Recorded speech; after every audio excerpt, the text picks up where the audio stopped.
Hello दोस्तों, नमस्कार। कैसे हैं आप सब? उम्मीद करते हैं कि आप फिर एक बार स्वस्थ होंगे, मस्त होंगे और व्यस्त होंगे। चलिए, आज फिर एक बार मैं आपके समक्ष उपस्थित हूँ लेकर नया पाठ।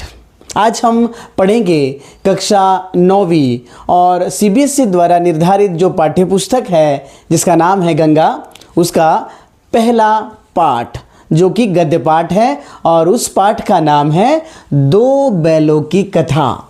ठीक है, तो आज हम कक्षा 9वीं का यह पाठ यहाँ पर शुरू करने वाले हैं।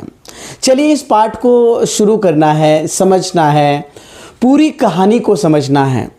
जैसा कि हमारे सभी कक्षा 9वीं के छात्र ये जानते हैं कि ये एक लंबा पाठ है और जिसको एक तासिका में पूर्ण करना आसान नहीं है। तो मैंने इसी बात को ध्यान में रखकर, क्योंकि मेरा उद्देश्य ये है कि इस पाठ को आप आसानी से समझें, तो इस पाठ को केवल एक तासिका में पूर्ण करना आसान नहीं है। इसलिए मैंने यह सोचा कि यह पाठ आपको दो तासिकाओं में विभाजित कर आपको समझाऊं। आज इस पाठ का पहला पार्ट मैं आपके समक्ष प्रस्तुत करूंगा, जिसमें कहानी का मुख्य सारांश और पूरा नहीं हो पाएगा, किंतु जितना होगा वह पूरी समझ के साथ और पूरे ज्ञान के साथ हम इसको समझने की कोशिश करते हैं। चलिए, आज के इस पाठ की शुरुआत करते हैं और अगली तासिका में इस पाठ को हम पूर्ण करेंगे। ठीक है, समझना ज़रूरी है, केवल पूरा करना ये हमारा उद्देश्य नहीं है। तो आप तक उन सभी मुद्दों को पहुंचाना, उन सभी मूल्यों को पहुंचाना और उस पाठ का जो आशय है वह आप तक पहुंचाना, यह मेरा उद्देश्य है। तो चलिए, स्वागत करते हैं फिर एक बार और पाठ की शुरुआत करते हैं। जैसा कि आप जानते हैं कि दो बैलों की कथा, देखिए शीर्षक है दो बैल। अब जब शीर्षक में दिया गया है दो बैल, तो निश्चित रूप से दो बैल हैं। तो सबसे पहले हमें यह जानना आवश्यक है कि ये पाठ लिखा किसने है। इस पाठ का जो शीर्षक है उसमें दो बैलों के नामों का वर्णन किया। तो वे दो बैल कौन हैं? क्या इनके अलावा कोई और चरित्र यहाँ पर दिखाए गए हैं? तो उनका परिचय भी यहाँ पर आवश्यक है। चलिए, विस्तार से समझते हैं इस पाठ को। सबसे पहले यह जो पाठ है दो बैलों की कथा, यह उपन्यास सम्राट, हिंदी साहित्य के बहुत ही महान व्यक्तित्व जिनका नाम है प्रेमचंद, इन्होंने ये पाठ लिखा हुआ है। एक सर्वश्रेष्ठ कहानियों में से एक कहानी मानी जाती है जो प्रेमचंद जी ने यहाँ पर लिखी है। जैसा कि आप प्रेमचंद जी के बारे में जानते हैं कि वे उनको उपन्यास सम्राट कहा गया। वे कहानी के जो उनके खंड है, मानसरोवर खंड, वे इतने ज़्यादा प्रसिद्ध है कि जिस कहानी में हमें अपनापन दिखाई देता है। प्रेमचंद एक ऐसे साहित्यकार थे जिन्होंने साहित्य की परिभाषा को बदल दिया। जैसे पहले कहा जाता था कि साहित्य में महलों का वर्णन होता था, राजा महाराजा राजपुत्र का वर्णन होता था, किंतु उसमें यहाँ पर अपवादात्मक रूप में एक ऐसे साहित्यकार का प्रवेश हुआ जिनका नाम प्रेमचंद था, जिनकी कहानियों में, जिनके उपन्यासों में जो नायक और नायिका थी वह साधारण परिवार की थी, शोषित वर्ग की थी, पीड़ित वर्ग की थी, जिसे न्याय देने का काम यहाँ पर उन्होंने किया। अब उनके उपन्यासों में, उनकी कहानियों में हमेशा एक ऐसा शोषण दिखाई देता है, ऐसी भावनाओं का चित्रण किया जाता है जिसको समझना बहुत आवश्यक है। इसलिए आज हम प्रेमचंद की ये कहानी की शुरुआत करते हैं।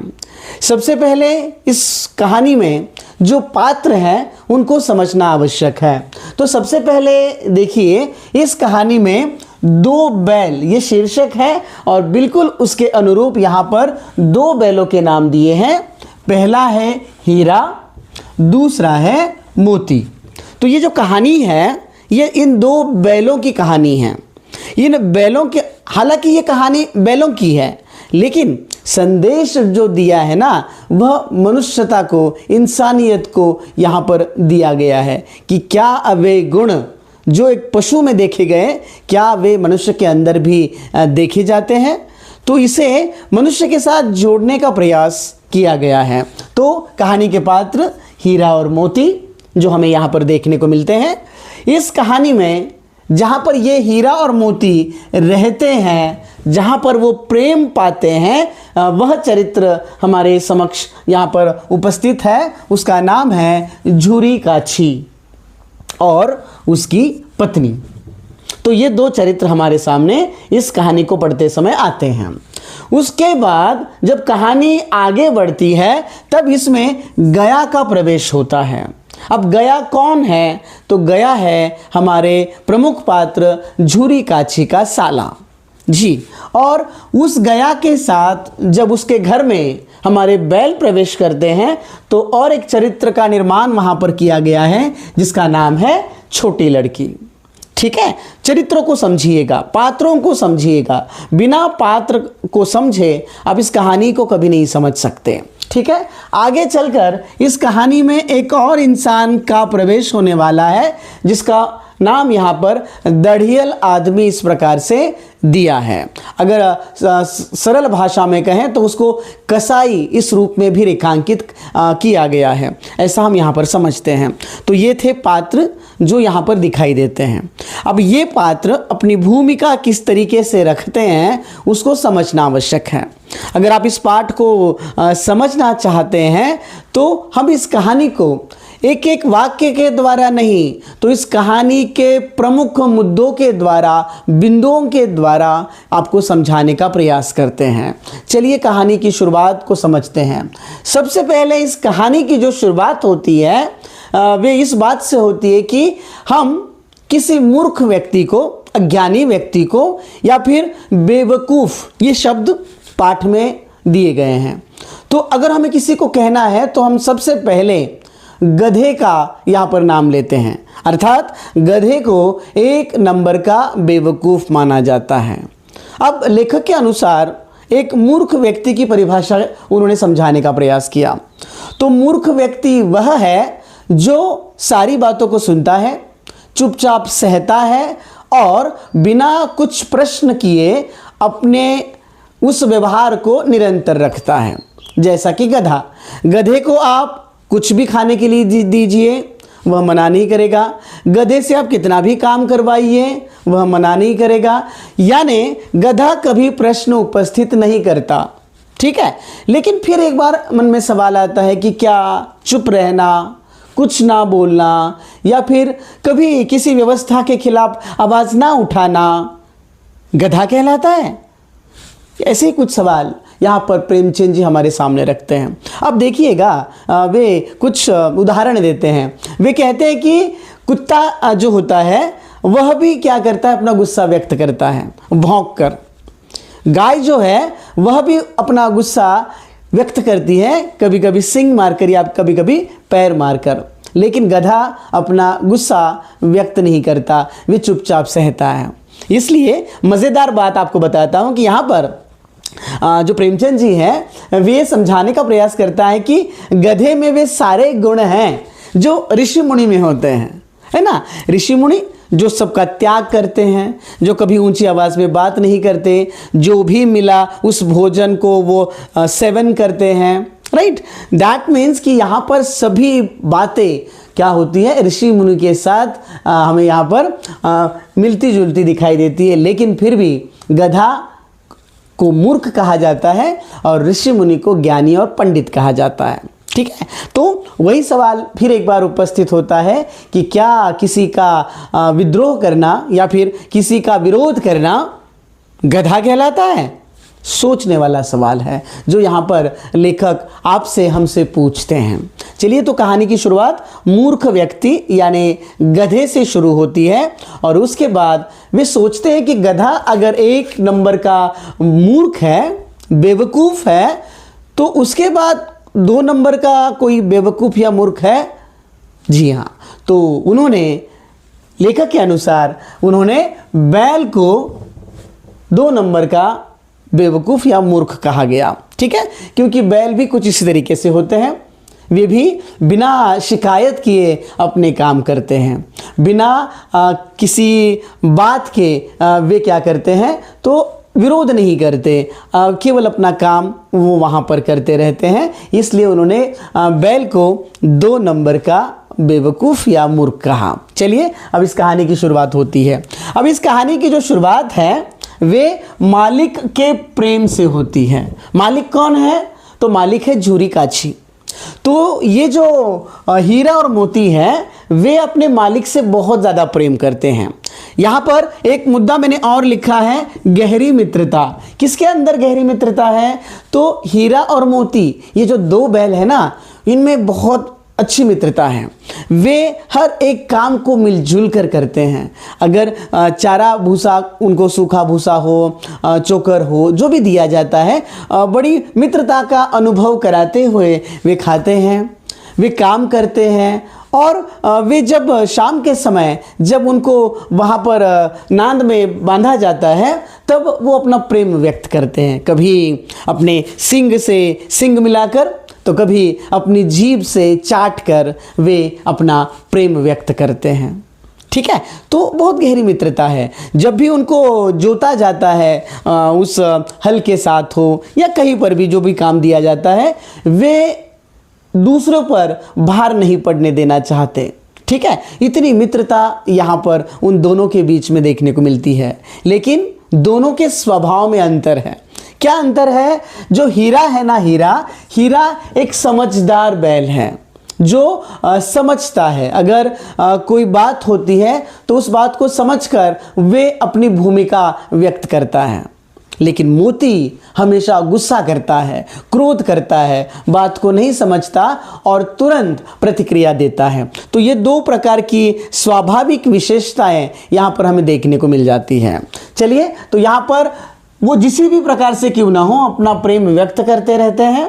और अपना जो मालिक है, मालिक का नाम याद रखिएगा, झूरी काछी। तो झूरी काछी के प्रति अपना प्रेम व्यक्त करते हैं। ठीक है, तो मालिक का प्रेम उसके लिए भी है। किसके लिए? बैलों के लिए भी। दोनों एक दूसरे से अत्यधिक प्रेम करते हुए हमें यहाँ पर दिखाए गए। लेकिन एक बार हुआ ऐसे कि उन्हें गया के घर भेज दिया जाता है। गया कौन है? तो गया झूरी का साला है। तो अचानक बैलों को, यानी दोनों बैलों को क्या किया जाता है? तो गया यानी झूरी का साला यहाँ पर उसके घर पर उसको यहाँ पर भेजा जाता है। जब ये बात बैलों को पता चली कि आज उनको वहाँ पे जाना है, ससुराल भेजा गया है, तब वे इस बात को नहीं समझते कि उनको ससुराल भेजा गया है। उन्हें ऐसा लगता है कि उन्हें बेचा गया है। ठीक है, तो उन्हें अत्यधिक क्रोध आता है कि ऐसा हमने क्या किया कि हमें बेचा जा रहा है। हमने कभी झूरी से कोई शिकायत नहीं की।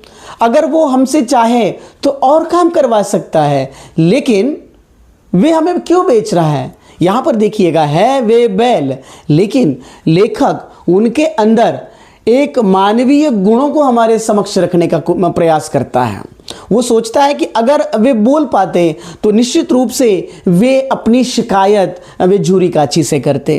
कहते कि अगर काम करवाना है तो बताते, हम काम करते, है ना, कुछ भी हो हमसे कहते, लेकिन हमें बेचने की क्या आवश्यकता है। मतलब ये कि दोनों बैल हीरा और मोती गुस्से में हैं। किसके ऊपर गुस्सा है? झूरी काछी के ऊपर। अब जैसे तैसे कुछ भी हो, लेकिन उनको जाना है गया के घर। जब गया उन्हें अपने साथ लेके जाता है तो जाते समय रास्ते में दोनों भी क्या करते हैं? तो अपना विरोध दिखाने का काम करते हैं। कभी गाड़ी को बाईं ओर यहाँ पर गाड़ी को लेके जाते हैं, कभी दाईं ओर गाड़ी को लेके जाते हैं, कभी एकदम से कोई रुक जाता है। यानी यहाँ पर वो अपना विरोध प्रकट करने की कोशिश करते हैं। लेकिन जैसे तैसे ये दोनों बैल गया के घर वे पहुँच जाते हैं। अब जैसे पहुँच गए, याद रखिएगा, दिन भर से वो दोनों भूखे हैं, लेकिन अंदर से दुखी है कि उनके मालिक ने उन्हें क्यों बेचा। हर बार उनके मन में यही प्रश्न है कि उनके मालिक ने उनको क्यों बेचा। दिन भर के भूखे ये हीरा और मोती जब शाम के वक्त गया के घर पहुंचते हैं, जब उनके सामने खाने के लिए चारा डाला जाता है, वे मुंह तक नहीं लगाते। वैसे ही भूखे वहाँ पर वे पड़े रहते हैं। शाम का वक्त हो गया, रात हो गई और जब सब लोग सो गए तो यही हीरा और मोती क्या करते हैं, तो जो बड़ी बड़ी मोटी मोटी रस्सियों से उनको बांधा गया था, उन रस्सियों को तोड़कर वे बैल अपने मालिक के प्रति प्रेम दिखाते हुए वहाँ से भाग जाते हैं। आधी रात से ज़्यादा समय वहाँ पर हो चुका है, वे भाग जाते हैं। दूसरे दिन प्रातःकाल हुई, झूरी सुबह उठकर अपने काम में लग गया। तब उसने देखा कि जहाँ पर उनको बांधा जाता था वहाँ पर हीरा और मोती वहाँ पर है। वो चौंक जाता है, मन से खुशी भी होती है। वह उनके पास जाता है, उनको गले लगाता है। उन बैलों को देखकर आसपास के बच्चे बूढ़े जो वहाँ पे हैं सब कहते हैं कि देखो कितना प्रेम है। इतनी दूर से अपने घर वे चले आए। लेकिन यही दृश्य जब झूरी की पत्नी देखती है, घर से बाहर आती है, तो उसे इस बात का गुस्सा आता है और गुस्से में वो कहती है कि नमक हराम है ये बैल, काम एक दिन काम नहीं कर पाए और भाग आए। तो वे गुस्से में बहुत कुछ बातें कहती है। झूरी उसे समझाने का प्रयास करता है, लेकिन झूरी की बात वो नहीं मानती। फिर झूरी की पत्नी अपने सभी नौकर जो है उनके पास, उनको यहाँ पर आज्ञा देती है कि इन्हें केवल सूखा भूसा दिया जाएगा, कोई भी खली या चौकर उसको नहीं दिया जाएगा। तो जब अगले दिन जब उनके सामने सूखा भूसा रखा जाता है, तब बैल बड़े उदास होते हैं और चुपचाप वे उस सूखे भूसे को खाकर वहाँ पे पड़े रहते हैं। हमारा झूरी कुछ भी नहीं कर पाता। लेकिन अगले ही दिन फिर एक बार गया आता है और बैलों को अपने साथ लेकर वहाँ से चला जाता है। अब इस बार, क्योंकि पिछली बार गया ने देखा था कि किस प्रकार से विरोध किया था, तो इस बार जब गया उन्हें अपने साथ लेकर जाता है, तब उन्हें मोटी रस्सियों से बांधा जाता है और साथ ही उनको मज़ा चखाया जाता है कि अंतिम बार वे यहाँ से भागे थे तो उनको मार पीट उनके साथ होती है, उनको मज़ा चखाया जाता है। उसके बाद उनके कठिनाइयाँ और संघर्ष, ये जो मुद्दा मैंने यहाँ पर लिखा है, वे दिन शुरू होते हैं। उनके जीवन में बहुत सारी कठिनाइयाँ और बहुत सारा संघर्ष। दिन भर उनको हल से जोता जाता, दिन भर उनसे काम करवाया जाता और खाने के समय केवल उनको सूखा भूसा दिया जाता। बल्कि उनके यहाँ पर जो बैल थे उनको अच्छा खासा चारा मिल जाता, लेकिन हीरा मोती के साथ ये अन्याय यहाँ पर हमें देखने को मिल जाता है। जब ये बातें होती हैं तो हीरा मोती इस बात को समझते हैं कि हमारे साथ ऐसा क्यों होता है। हमारा पहला मालिक कितना अच्छा था, वो बार बार झूरी काची को याद करते हैं। लेकिन वो कहते हैं ना कि निराशा में भी आशा की किरण होती है। बिल्कुल वैसे ही उनके घर में एक छोटी सी लड़की की वहाँ पर एंट्री होती है, प्रवेश होता है। वह छोटी लड़की रात के समय क्या करती है, 2 रोटियाँ लाकर इनको खिलाती है। दिन भर थके हारे हमारे 2 हीरा मोती जब काम करके थक जाते हैं, सूखा भूसा उनको खाने को मिलता है, उनसे उनका पेट तो नहीं भरता। लेकिन जब वो छोटी सी लड़की बड़े प्रेम से, स्नेह से आकर 2 रोटियां खिलाती है, तब उनका पेट भर जाता है प्रेम से। तब वे समझते हैं कि गया के घर में जहाँ पर कुछ भी अच्छा नहीं है, हर समय कठिनाइयों का सामना करना पड़ रहा है, उस समय ये छोटी लड़की उनके जीवन में एक आशा की किरण बनकर आती है, जो उनको बहुत अच्छा लगता है और जिसकी वजह से वे अपने दिनों को वहाँ पर काटने का प्रयास करते हैं। बहुत दिन हो गए इसी तरीके से उनका संघर्ष चलता रहा। जब ये संघर्ष बढ़ता गया, तब हीरा और मोती दोनों यह सोचते हैं कि हम इसका विरोध करते हैं। मोती कहता है कि अगर इस बार गया ने उनको मारा पीटा तो वो प्रतिकार करेगा, अपने सींगों से उनको उठाकर पटक देगा। लेकिन हीरा समझदार है। हीरा कहता है कि अगर हमने गुस्से में कुछ किया तो याद रखो, हमें 2 रोटियां खिलाने वाली उसी की बेटी है, वो अनाथ हो जाएगी। और इसलिए हीरा उसको समझाता है। यहाँ पर लेखक के द्वारा जो बात कही गई है वो दिल को, हृदय को स्पर्श करती है कि वो बैल होकर भी, जिसे हमने 2 नंबर का मूर्ख कहा, वे ये सोचते हैं कि हमारे कुछ करने से वो लड़की क्या हो जाएगी, अनाथ हो जाएगी। और किसी और पर सिंग उठाना, किसी औरत जात पर सिंग उठाना हमारे जात के खिलाफ है। ये भी बात यहाँ पर बताई गई। दैट मीन्स कि यहाँ पर जो संस्कार है, जो नैतिकता है, जो सामाजिक मूल्य है, वे सामाजिक मूल्य यहाँ पर देखने को मिल जाते हैं। उसके बाद फिर वो बहुत सोच विचार करते हैं हीरा और मोती, और फिर दोनों सोच विचार के बाद ये निर्णय होता है कि वे यहाँ से भाग जाएंगे। अब भागेंगे कैसे, इस बात पर विचार होता है। तो एक रात ऐसे ही दोनों यहाँ पर विचार कर रहे थे, क्योंकि बहुत मोटी मोटी रस्सियों से उनको बांधा गया था। उन्होंने बहुत कोशिश की, तो दांतों से वो रस्सियाँ चबाकर उसको तोड़ने की कोशिश की, लेकिन वो रस्सियाँ टूट नहीं रही थी। तभी अचानक उस रात वो छोटी लड़की क्या करती है, तो वहाँ पर आ जाती हैं। वह देखती है और वो हीरा और मोती को कहती है, क्या कहती है और मोती को, कि आप यहाँ से भाग जाओ, क्योंकि मैंने सुना है कि कल आपके नाकों में नाखून डाली जाएगी, है ना। कल आपके नाकों में वो रस्सी जो बांधी जाती है ना, वो बांधी जाएगी। तो इससे पहले आप यहाँ से भाग जाओ। मैं वो रस्सियाँ यहाँ पर क्या करती हूँ, छोड़ देती हूँ या फिर खोल देती हूँ।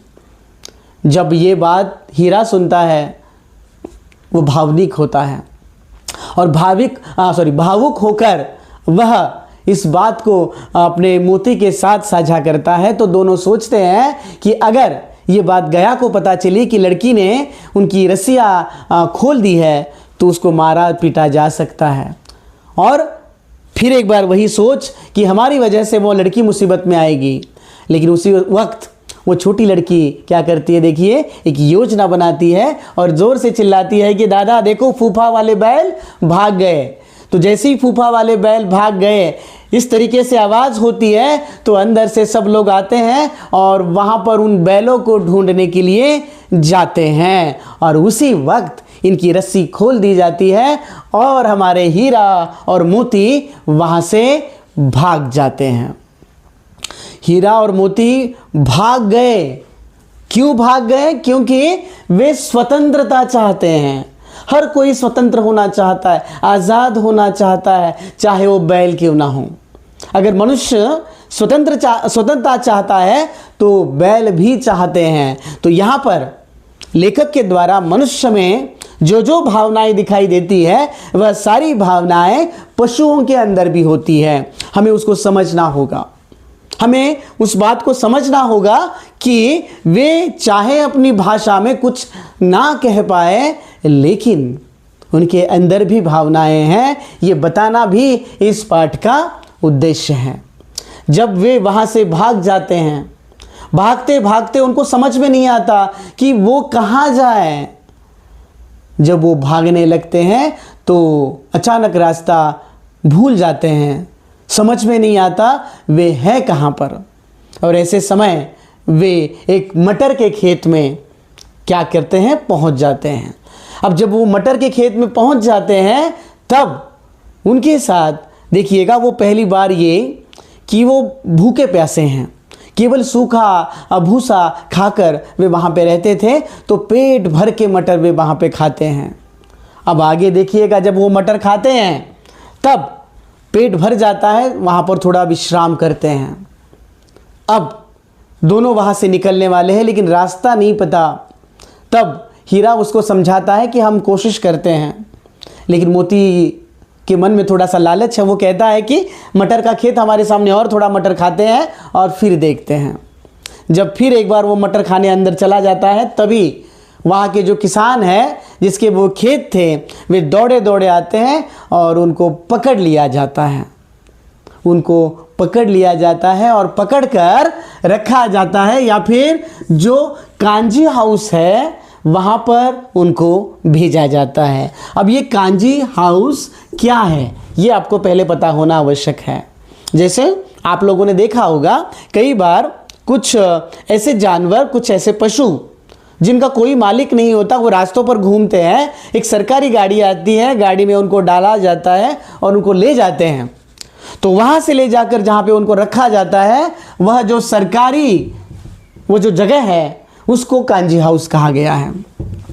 और फिर हमारे हीरा और मोती को कांजी हाउस वहां से ले जाया जाता है। अब देखिएगा, यहां पर दो अनुभव हमने देखे। एक, झूरी काची के घर हीरा और मोती, जहां पर वे बड़े प्रसन्न हैं, काम करते हैं, लेकिन बड़ी प्रसन्नता के साथ, खुशी के साथ, आनंद के साथ। 2 वक्त का जो खाना मिलता है उसे बड़े प्रेम से वो स्वीकार करते हैं, अपने आप को आजाद समझते हैं। जब वहां से वे गया के घर गए, तब ना उनको ठीक से चारा मिला, आवाज उठाने पर या मना करने पर मार मिली। इसके कारण वे अपने आप को क्या समझने लगे, तो वे अपने आप को बंदी समझने लगे और वे वहां से आजाद होना उन्होंने चाहते थे और शुरू किया कि प्रयास करें कि हम यहां से आजाद कैसे हो। अब वे वहां से निकलकर पहुंचने वाले हैं कांजी हाउस। कांजी हाउस में क्या उनके साथ अच्छा व्यवहार होगा, क्या उन्हें आगे चलकर और किसी समस्या का सामना करना पड़ेगा, ये सब हमें देखना है। लेकिन जैसा मैंने आपको पहले कहा था कि एक ही क्लास में पूरी पाठ की कथा वस्तु को समझना आसान नहीं है, इसलिए यहाँ से आगे का जो भी हिस्सा है, इस पाठ का जो अंश है, वे करेंगे हम अगली तासिका में। लेकिन याद रखिएगा, अब तक हमने जो पढ़ा उसे हमें सच्ची मित्रता का उदाहरण देखने को मिला।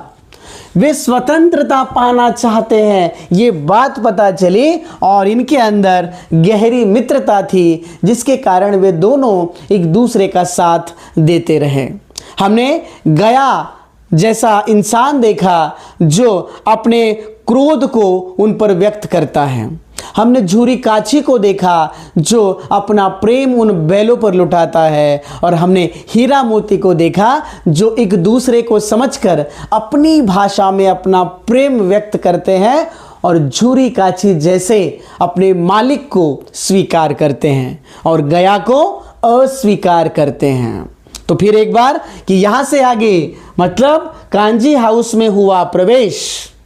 क्या कांजी हाउस में प्रवेश होने के बाद वे बड़ी प्रसन्नता के साथ रहेंगे?